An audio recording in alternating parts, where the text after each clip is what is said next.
여러분 안녕하십니까? CJB 아침 뉴스입니다. 침대에 이어 온수매트에서도 라돈이 검출됐다는 의혹이 일면서 소비자들의 불안이 커지고 있는데요. 시민들의 걱정이 커지자 충주시가 라돈 측정기를 구입해 무료로 빌려주는 일을 시작했습니다. 이태현 기자입니다. 한 인터넷 커뮤니티 게시판입니다. 사용하던 온수매트에서 기준치를 넘는 라돈이 측정됐다는 글이 잇따르고 있습니다.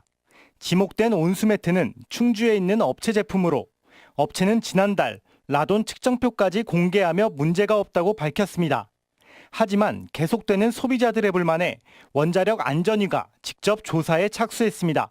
시료를 확보해서 분석하려고 하는 이런 단계에 있습니다. 침대와 생리대에 이어 온수매트까지 잇따른 라돈 검출 의혹에 일부 자치단체는 불안감을 줄이기 위해 라돈 검출기 대여 서비스에 나섰습니다. 집안의 일정 장소에 놔둔 뒤 24시간 후 측정하면 방출량을 확인할 수 있습니다. 저희도 온수매트 쓰는데 저희 거는 괜찮은가라는 생각을 했어요. 어른들도 나쁜데 아이들한테는 더 나쁘지 않을까라는 생각이 들어서 라돈에 대한 그 문의 전화가 많이 오고 있습니다. 시민들이 그 라돈에 대한 불안감을 조금이나마 해소하고자 무료 대행 서비스를. 전문가들은 측정치가 실내 공기질 라돈 권고 기준인 148 베크럴을 넘길 경우 제품 사용을 자제하고 원자력 안전기술원에 제품 의심 신고를 접수하라고 조언했습니다. CJB 뉴스 이태현입니다. 유류세를 내렸는데 화물 운송 사업자들이 되레 화를 내고 있습니다. 유류세 인하보다 유가 보조금이 더 많이 떨어졌기 때문입니다. 정진규 기자의 보도입니다. 25톤 트레일러로 화물 운송을 하는 임모 씨. 하루 200리터의 경유를 사용하지만 이번 유류세 인하가 반갑지 않습니다. 기대와는 달리 오히려 손해를 보고 있기 때문입니다. 유류세를 15% 인하한다고 하면서 유가보조금을 또 내려버리니까 결국에는 우리 그 화물 노동자들은 운송비가 인하되는 효과를. 화물 기사들이 받던 기존의 유가 보조금은 리터당 345원인데 유류세 인하와 함께 보조금도 80원이나 줄었습니다. 문제는 유류세 인하를 적용해도 도내 평균 경유값이 26원 내리는데 그치면서 오히려 이전보다 50원 이상 손해를 보고 있다는 겁니다. 15%의 유류세 인하가 시중 주유소에 모두 반영될지도 미지수입니다. 이 때문에 화물운송업계는 유류세 인하가 사실상 화물운송 단가의 하락이라고 주장합니다. 서민을 살리기 위해서 정책을 핀 거라고 보는데 결과적으로 봤을 때 업으로 삼아서 화물차를 하시는 분들한테는 독이 되는 그 정책을 좀 폈다고 보거든요. 이에 대해 국토교통부는 유가 보조금이 유류세 부담을 덜자는 취지에서 시작된 만큼 유류세 인하로 인한 유가 보조금 하락은 당연하다는 입장입니다. 하지만 화물연대는 업계의 상황을 무시한 정책이라며 국토부에 대책 마련을 요구했습니다. CJB 뉴스 정진규입니다. 청주시 의회가 제정한 태양광 관련 조례에 대해 관련 업계가 크게 반발하고 있습니다. 현실을 고려하지 않은 졸속 입법이라는 비판이 제기되고 있습니다. 어찌된 일인지 구준회 기자가 전해드립니다. 박혜순 씨는 내년 6월까지 12,000kW급 태양광 발전시설을 건설할 계획으로 청주시에 허가를 신청했습니다. 하지만 최근 시의회가 제정한 조례의 거리 제한 규정 탓에 투자가 물거품이 될 위기에 놓였습니다. 투자한 돈만 한 7억 정도 되고요. 또 그 외에 지금 한 2년 넘게 발전 허가부터 지금 민원이라든가 우리가 이거 개발 허가까지 환경부까지 다닐 시간이 한 2년 반 걸렸습니다. 신원식 의원의 대표 발의로 제정한 태양광 설치 제한 조례의 내용입니다. 왕복 2차로 이상 도로와 도시계획 경계로부터 직선거리로 300m, 농어촌 도로로부터 100m, 주거 밀집지역 경계로부터 500m 이내에는 태양광 발전시설을 설치할 수 없도록 했습니다. 그러자 태양광 업체들이 강하게 반발하고 나섰습니다. 정부 가이드라인을 벗어난 과도한 규제로 140여 건의 공사 계획이 무산돼 600억 원의 피해가 예상된다고 밝혔습니다. 민간뿐만 아니라 현재 청주시에 신축하고 있는 모든 건축물의 태양광 설비도 허가될 수 없다. 상위법과 상식을 모르는 시의원들은 각성하라. 더구나 이 조례는 기존 사업자의 불이익이 예상되는데도 예외 조항을 두지 않은 것으로 밝혀졌습니다. 이런 상황에서 대표 발의한 신원식 의원은 해외 연수 중이고 시의회는 공식 입장을 내지 않고 있어 졸속 입법이란 비판을 피하기 어려워 보입니다. CJB 뉴스 구준혜입니다. 정의당 충북도당은 지난 월요일 CJB가 보도한 보은군 장애인시설 인권 유린 의혹 보도와 관련해 지자체에 적극적인 대처를 촉구하는 성명서를 발표했습니다.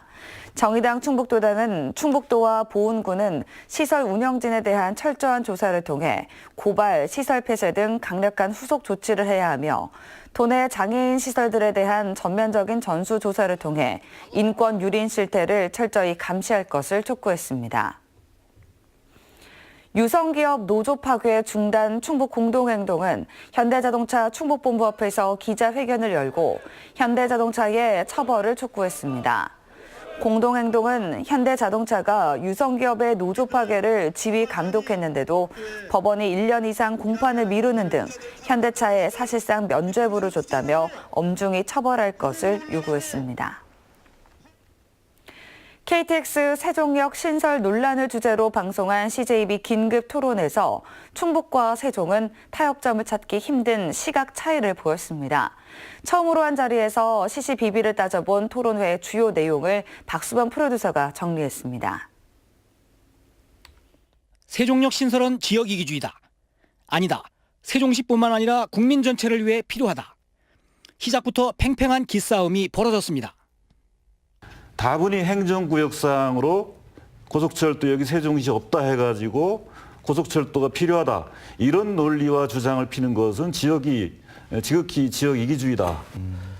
행정수도인 세종시를 찾아오는 전국적인 국민들을 위해서 좀 편리한 KTX 역사를 세종의 남쪽 지역에 만들어낸다. 그런 주장입니다.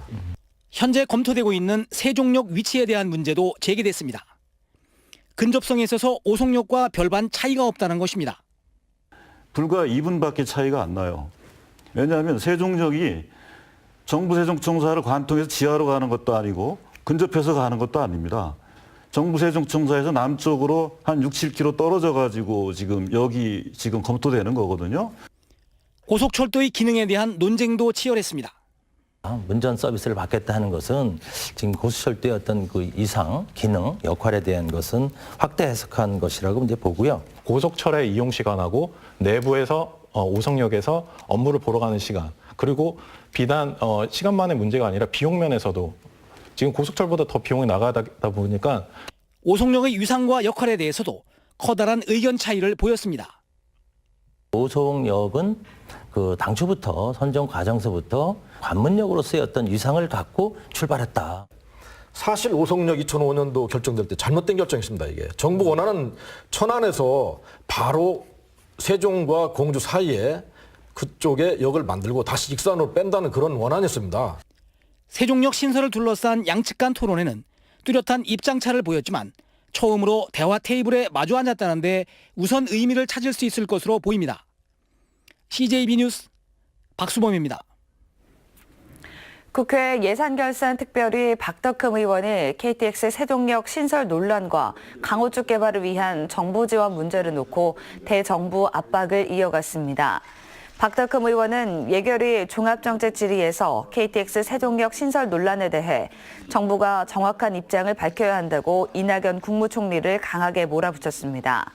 강호쭉 개발과 관련해서도 박 의원은 이 총리를 향해 경부 측에 집중된 성장 동력을 강호쭉으로 돌려 국토 균형을 갖추는 데 매진해야 한다고 주장했습니다. 충주 남한강초등학교 이전과 관련해 인근 주민들이 반대 의사를 밝혀 진통이 예상됩니다. 주민들은 기자회견을 갖고 수백억 원을 들여 도심 재생 사업이 진행 중인 가운데 내년 말 도심 학교를 신규 택지인 호암지구로 이전하겠다는 것은 교육당국의 독선적인 결정이라고 반발했습니다. 이에 대해 충주교육지원청은 지난 10월 학부모 설문조사에서는 이전 찬성 의견이 우세했다고 밝혔습니다. 보디빌딩을 마라톤만큼이나 외롭고 힘든 운동이라고 하는데요. 충북인으로서 처음으로 세계 선수권 대회에 출전하는 보디빌더가 있습니다. 세계 무대를 앞두고 구슬땀을 흘리고 있는 황순철 선수를 이윤영 기자가 만났습니다. 100kg이 훌쩍 넘는 역기를 들 때마다 근육은 한 올 한 올 꿈틀대며 살아 움직입니다. 너무 비현실적인 육체는 얼핏 컴퓨터 그래픽처럼 느껴질 정도입니다. 하루에 8시간, 그것도 25kg의 체중 감량과 함께 공포의 트레이닝을 이어가는 주인공은 충북 최초의 클래식 보디빌딩 국가대표 황순철 씨. 시즌일 때는 뭐 일반식이나 뭐 그런 부분을 먹지를 못하기 때문에 좀 만남이라든가 뭐 가족 외식이라든가 그런 부분이 조금 아무래도 좀 단절되니까 아무래도 가족들한테 제일 미안한 부분이 많아요. 사춘기 소년 시절 몸짱이 되고 싶다는 호기심에 시작한 보디빌딩이 올해로 꼬박 22년째 하루도 거르지 않는 평생의 업이 됐습니다. 프로 보디빌더로 괴산군청 소속인 황 선수는 미스터 코리아 대상 등 우승 금메달 11개를 거머쥔 대한민국을 대표하는 보디빌더로 여전히 건재를 과시하고 있습니다. 항상 보면 그 거북이처럼 꾸준히 하시고 정말 저렇게 하기가 쉽지가 않거든요. 자기 자신하고의 싸움에서 이기셔야 되고 굉장히 힘든 길을 걷고 계시는 것 같아요. 특히 황 선수는 며칠 뒤 스페인에서 열리는 세계 남자 클래식 보디빌딩 대회에 충북 선수로는 최초로 출전합니다. 세계대회 나가지고 금메달 따는 게 꿈입니다. 마지막에 세계대회에서 금메달을 따서 가족들, 부모님께 영광을 한번 돌려주고 싶습니다. 마라톤만큼이나 외롭고 힘든 자신과의 싸움에서 승리한 황순철 선수. 그에게 세계 선수권 대회 출전은 결과를 떠나 이미 우승을 한 것과 다름이 없어 보입니다. CJB 뉴스 이윤영입니다. 충청북도의회가 오늘 369회 정례회를 열어 다음 달 21일까지 44일간의 회기에 들어갑니다. 이번 정례에서는 11대 의회 들어 처음으로 행정사무감사를 실시하고 17건의 안건 처리와 함께 충청북도와 도교육청의 내년 예산안을 심사하게 됩니다. 도의회는 의원 개개인이 주요 사업장을 직접 점검하고 다양한 자료를 수집했다며 날카로운 행정사무감사를 예고했습니다. 오는 15일에 치러지는 대학 수학능력시험에 충북에서는 지난해보다 약 400명 늘어난 15,109명이 응시할 예정입니다. 시험 장소는 4개 시험지구 31개 학교를 배정했고 수험표는 하루 전인 14일 오전 10시부터 출신 학교와 시험지구 교육청에서 배부합니다. 당일 시험장 도착은 오전 8시 10분까지며 전자담배를 포함한 모든 전자기기는 반입할 수 없습니다. 음성 금왕산업단지 주민들의 수건이던 개방형 체육관이 건립됩니다. 음성군은 국민체육진흥공단이 공모한 2018 생활체육시설 설치 사업 대상에 선정돼 금왕산단 인근 3만 제곱미터에 오는 2021년까지 100억 원을 들여 다목적 구장과 부대 시설을 갖춘 개방형 체육관이 건립된다고 밝혔습니다. 청주 출신 독립운동가로 정부의 훈포장을 받은 독립유공자 100명 가운데 12명이 남일과 낭성에 연고를 둔 고령 신씨인 것으로 조사됐습니다. 충북대학교 사학과 박걸순 교수는 고령 신씨가 산동 3제로 불리는 신규식, 신채호, 신배구 선생을 비롯해 문중에서 12명이 독립유공자로 인정받은 충북을 대표하는 독립운동 명문가라고 밝혔습니다. 올여름 기록적인 폭염 여파로 벼 품질이 하락한 것으로 나타났습니다. 충청북도에 따르면 최근 공공비축미로 수매한 4,800여 톤 가운데 특등급 비율은 20.7%로 지난해보다 7.4%포인트 감소했습니다. 충북의 단위 면적당 쌀 생산량도 지난해보다 4.1% 줄어들 것으로 예상됐습니다. 다음은 오늘 도내에서 열리는 행사를 안내해드립니다. 청주에서는 2018 보육교직원 힐링 콘서트가 오후 6시 30분 청주 아트홀에서 열립니다. 충주에서는 우륵국악단 신나는 황금동 이야기 공연이 오전 11시 문화회관에서 열립니다. 옥천에서는 24회 옥천군 여성대회 작품 전시회가 오후 1시 30분 생활체육관에서 있습니다. 끝으로 날씨입니다. 충북지방 오늘 흐리고 비가 오겠습니다. 이번 비는 내일 새벽까지 30에서 60mm가량 내릴 것으로 예상됩니다. 낮 최고 기온은 청주 15도, 충주 16도 등 13도에서 16도로 어제보다 조금 높겠습니다. 오늘 오후부터 밤사이 돌풍과 함께 천둥, 번개가 치는 곳이 있겠습니다. 안전사고에 유의하시기 바랍니다. 이상으로 CJB 아침 뉴스를 마칩니다. 고맙습니다.